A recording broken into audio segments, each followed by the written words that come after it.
जय श्री कृष्णा।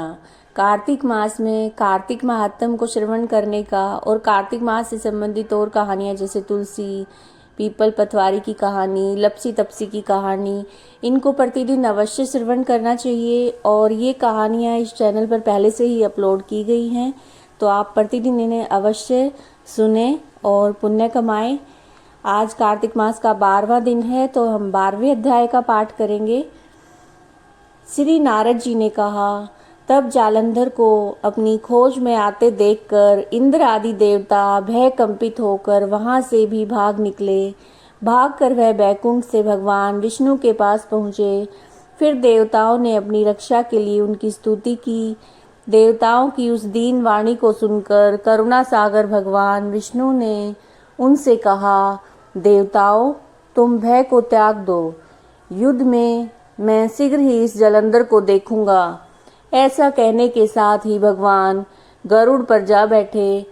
तब देवताओं सहित उन्हें युद्ध क्षेत्र की ओर प्रयाण करते देखकर समुद्र तनया लक्ष्मी के नेत्रों में जल भर आया और उन्होंने कहा, हे नाथ, यदि मैं सर्वदा आपकी प्रिय हूँ और भक्त हूँ, तो मेरा भाई आपके द्वारा युद्ध में कैसे मारा जाना चाहिए।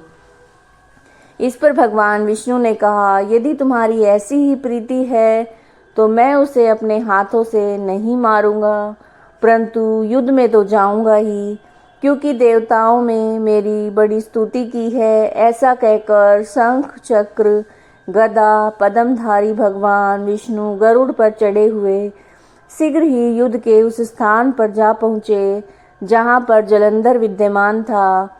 विष्णु के तेज से अर्पित देवता सिंहनाद करने लगे। फिर तो अरुण के अनुज गरुड़ के पंखों की प्रबल वायु से पीड़ित होकर दैत्य इस प्रकार घूमने लगे जैसे आंधी से बादल आकाश में घूमते हैं। तब अपने वीर दैत्यों को पीड़ित होते देखकर जलंधर ने क्रुद्ध होकर भगवान विष्णु को अद्भुत वचन कहकर उन पर कठोर आक्रमण कर दिया। यहाँ से आगे की वार्ता वर्षा ऋतु की संपत्ति की द्योतक है। ये कार्तिक महात्म का 12वां अध्याय था।